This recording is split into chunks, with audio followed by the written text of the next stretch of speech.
Pantero, magandang gabi, buddy. If the Dutertes want to survive politically and physically, they have to look at the Mindanao solution. Article 1, Section 1 of the Constitution states, no, the Philippines is a democratic and republican state. Sovereignty resides in the people, and all government authority emanates from them. Ang liwanag sa Constitution, so yung mga nagsasabing mga lawyer na hindi pwedeng miwalay ang Mindanao, etc., etc., that's all bullshit. Sovereignty resides in the people. Kung gusto ng taga Mindanao na mag-chart ng kanilang destiny, may argument doon. Pwede. Kasi yun ang gusto nila eh. Ba't nyo kami dadamayin dyan sa putang inang kagaguhan ninyo dyan? Tang ina ninyo. Ninanakawan nyo nga kami tapos hindi kami pwede magreklamo, inciting to sedition, inciting to rebellion. Putang ina nyo, hiwalay na lang kami, tang ina ninyo. O, gano'n ang sabihin ng mga, gano'n na actually sinasabi nila.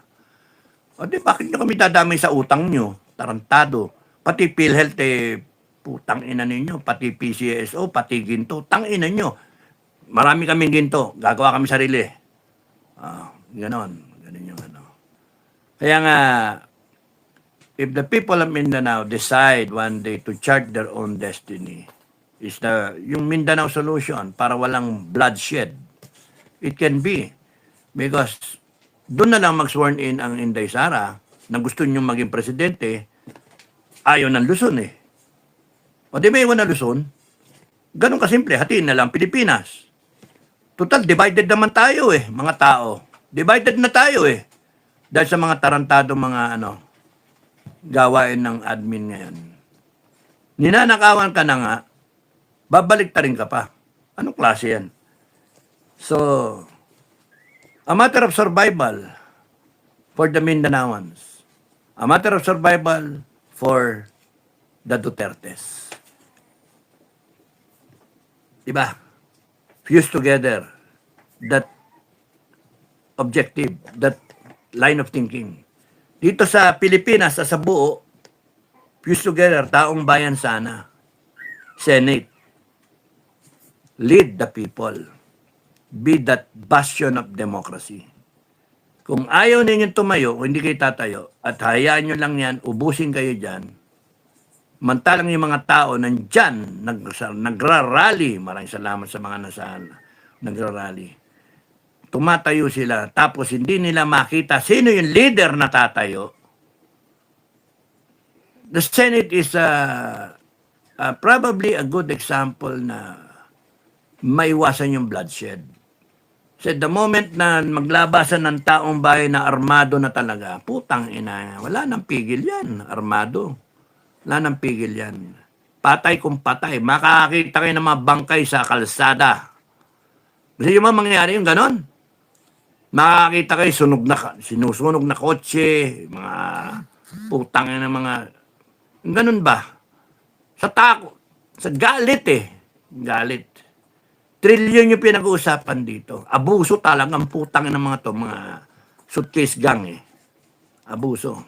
And then now, they're trying to protect themselves as a matter of survival for them. Tayo as the Filipino people, anong gagawin natin? We have to survive. We have to fight for our survival. There are signs of a deteriorating economy. Wala nang foreign direct investments. Pagsak ang tourism, uutang na naman tayo. Utang yun ng mga yan, di ba? Tasigi pa sila. Meanwhile, ang dali-daling kuhanan yung pera ng taong bayan, yung VAT ninyo, yung income taxes nyo, na taon-taon pinoproduce natin, babayad lang sa mga troll para siraan ang Duterte, siraan yung mga leader, puta, para baguhin yung narrative, para maniwala yung mga mangmang, yung mga aanga-anga. O di, diyan na kayo maniwala. Yun lang naman pala 60 million Filipinos in Luzon. Diyan kayo maniwala kay Bongbong. ano yan? Hail to the greatest president, Bongbong Marcos. Yeah! Di ba? Ganun. 60 million Filipinos. Mababawasan yan. Pagdating naman dito sa kabila, hail to the good governance and welcome. Let's go to Singapore. Visayas, Mindanao, 60 million rin. O di match. Tingnan natin after 5 years, 10 years. Sino ngayon kawawa?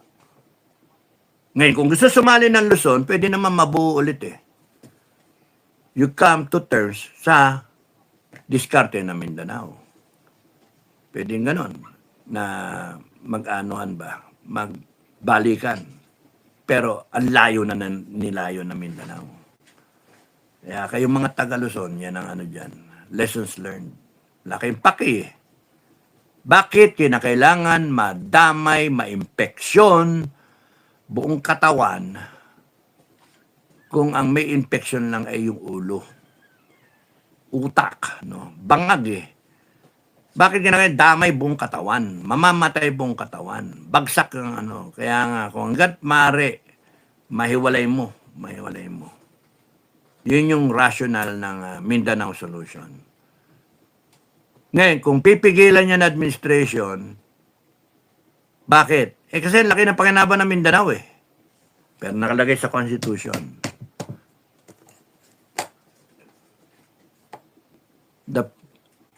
The sovereign Filipino people, the will of the people is supreme, no? If you interpret it that way. All government authority emanates from the people. Di ba? Liwanag. Sovereignty resides in the people, not in Marcos, not in the Senate, not in any sanamagan na politiko o yang sa NBI. Sovereignty resides in the people.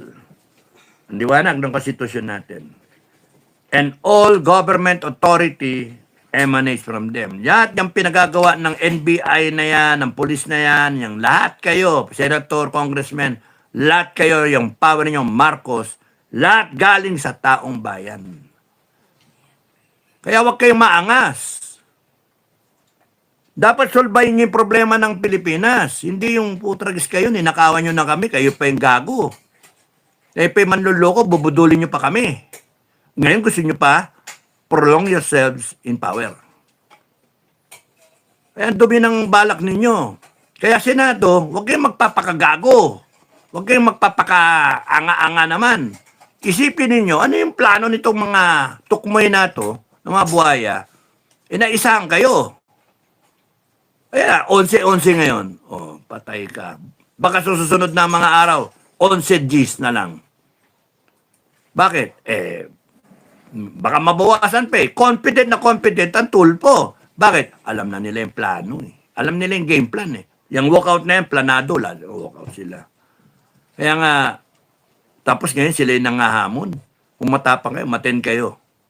Imagine, matapos sila mag-walkout last week. Mga tarantadong yan. So what's gonna be? Silent martial na nga eh. And then what? Rally? Peaceful rally? Ginasgas nyo lang yung tao eh. Ginasgas nyo na. Pwede ba for once be decisive? Yan, tingnan ko yung yabang ninyo pagka umikot ang gulong at pinag-aaresto kayo ng taong bayan. Putang ina nyo, hayop kayo. Pag umikot ang gulong, lahat kayo arestado. O, paano? Anong gagawin nyo? Manlabang kayo, bamboyin kayo ng taong bayan, sindihan kayo. Wala, mahirap pigilin yung ano, ginago nyo eh. Article 1, Section 1 of the Constitution. All government authority emanates from the people. So anong ginagawa ng Congress, ng Senate, ng AFP, ng PNP, ng NBI? Anong ginagawa ninyo? Yan ba'y gusto ng taong bayan? Gusto ba ng taong bayan nakawan ang taong bayan? All government authority emanates from the people. Talaga bang binigay namin yung authority sa inyo para pagdakawan kami? Binigay namin yung authority sa inyo para i-bend the law? Para budulin kami? Kayong nasa mali. Republic of the Philippines, Philippine government, kayo ang nasa mali. Maleta. Nasa maleta kayo, tarantado. Di ba? Hindi lahat masama. Maraming matitino. Kaya nga nangyayari ito kasi nga, matitino, hindi nagsasalita. Natatakot, walang pake. Bagsak tayo. Failed state tayo ang kakauwian nito. Failed state. Wala. Talo. And yung mga anak ninyo, sisisihin kayo, tangina nyo, ba't di nyo kami pinaglaban? Ba't hindi nyo inayos to? Mas maganda pa nga sabihin na, ay, buti na lang ginawa niyo Republic of Mindanao, no? Visayas Mindanao. Buti na lang kumalas kayo. Very decisive. The Philippines is a democratic and republican state. Okay, may Senate, may Presidente. 13 majority senators. 11. Putang ina, masusunod yung 11. Nag-walk out Hindi nakadesisyon. Mga bastos to Di naniniwala sa demokrasya na yung 13 respetuhin. Ayaw nila na investigasyon. Ayaw nila ng takbo ni Cayetano. Sila masusunod. Majority nga So, tarantado yung 11 din, binabaylo nila yung Constitution 13, 11, majority. Di ba? They represent the people. Ngayon, gagamitin nila yung batas. Sino nasa likod nito? Si Marcos. Bakit? Kasi ayaw nilang malaman yung ninakaw nila O de, 11-11 ngayon. Tapos sasabihin nila ngayon, hindi na majority. Puta ragis, matapos nilang i-flex yung batas, matapos nilang gamitin yung ICC, matapos nilang mga animal So, democracy is crazy. Democracy can be treated like a pig. Pwedeng sirain. Sa tingin nyo, nasusunod yung demokrasya sa atin? Hindi. Ang nasusunod yung kagustuhan ng ilan. Ilang trolls, ilang vlogger, ilang Pilipino, ilang congressmen, ilang senators. Ilan lang yan. Maniwala ka dyan, may 5 milyon lahat yan? Wala. 2 milyon? Wala. Pera tumatakbo Pera natin. Pera natin. Bakit ganyan yung demokrasya ng Pilipinas?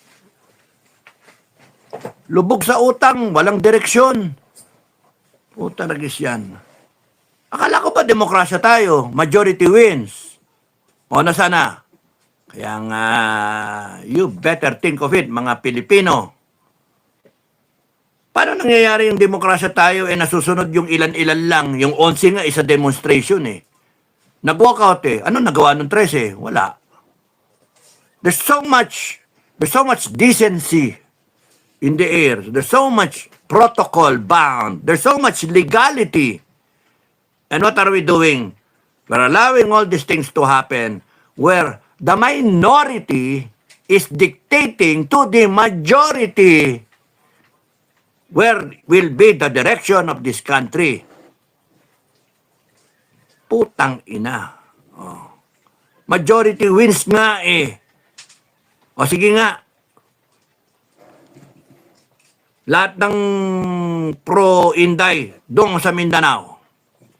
Sasabihin ng mga tao, yung mga mga troll, hindi, mga taga Mindanao, ayaw kay Inday. Mga ganyan ba? Gagamitin nila yung mga troll. Putang ina yan. Kaya nga, isang deklarasyon lang yan ng Ano ba talaga gusto natin sa Pilipinas? Umabante? O magkalugi-lugi? Yan. Yeah. Saka nakakita. Posisyon nila. Katiting lang sila. Wala pang ilang daan libo, milyon ang nagrally, buong mundo, ayaw makulong si Duterte. Mga putang ina mga to, bakit sila nasusunod? Anong klaseng demokrasya? Walang demokrasya. Kung walang demokrasya, we might as well create our own democracy. Walang demokrasya eh. Ano sabi? All government authority emanates from the people. The power of the sovereign Filipino people is supreme. The will of the people is supreme. Eh kung ayaw na namin sa inyo, ano, may magagawa kayo? Ha? Kung gusto niyo namin na kumala sa inyo, may magagawa kayo?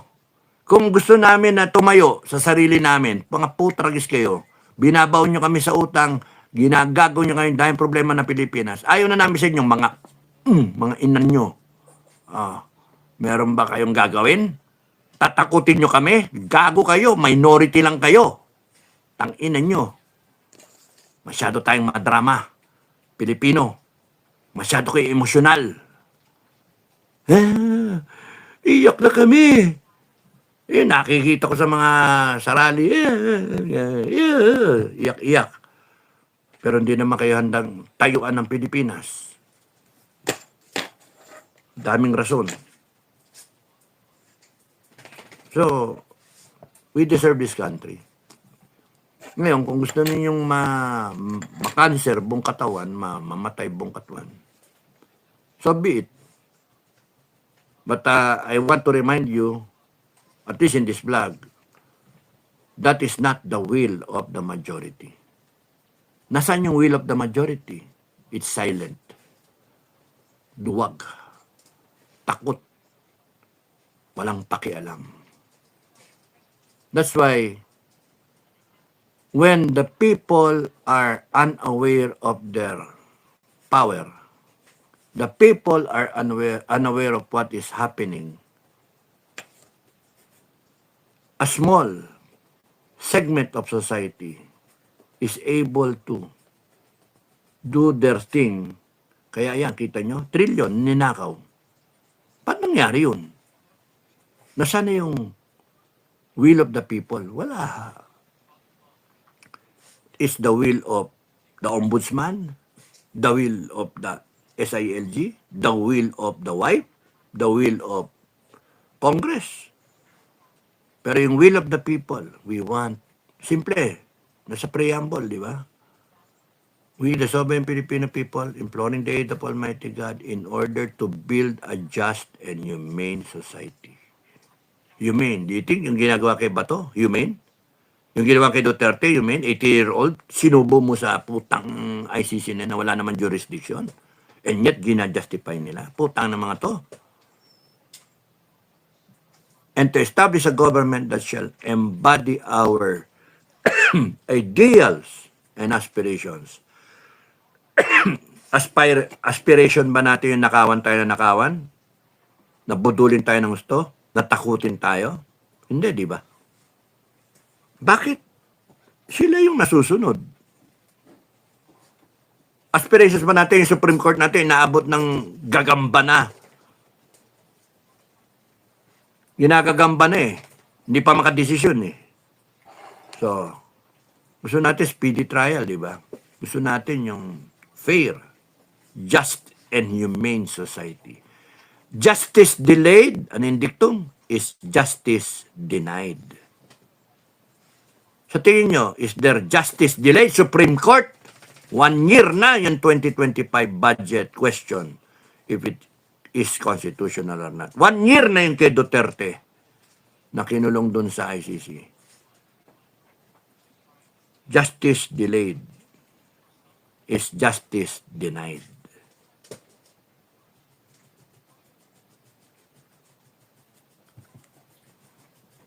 Ano nangyari doon sa kay OJC? Ano na nangyari? Ano nangyari kay Kibuloy, kay Pastor Kibuloy? Ano na nangyari doon sa mga... Kaya nga, walang kakwenta-kwenta itong bansa natin, kung isipin nyo. Is it worth fighting for? Ngayon, hating-hati ang Pilipino. Kukontrain ka pa. Kaya dito sa vlog, kukontrain pa ako ng mga troll. Paid naman, Pero just the same. Nakakawalang gana. Nakakawalang gana. Sa akin, Duterte, Madam President, you just consider the Mindanao solution for your survival. Balik tayo sa title. It's a matter of survival. Survival of everyone. While the minority, they're thinking of their survival.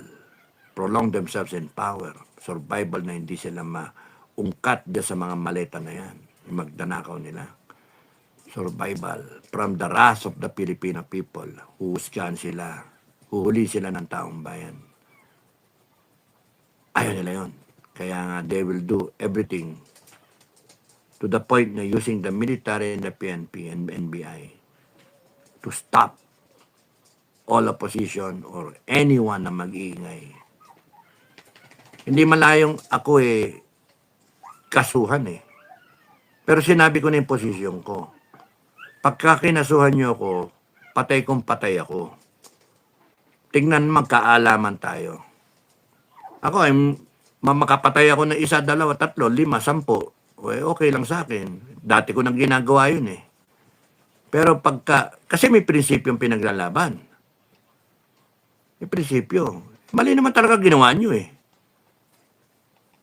Ako pinaglalaban ko yung konstitusyon. Pinaglalaban ko yung right ko. Pinaglalaban ko yung future.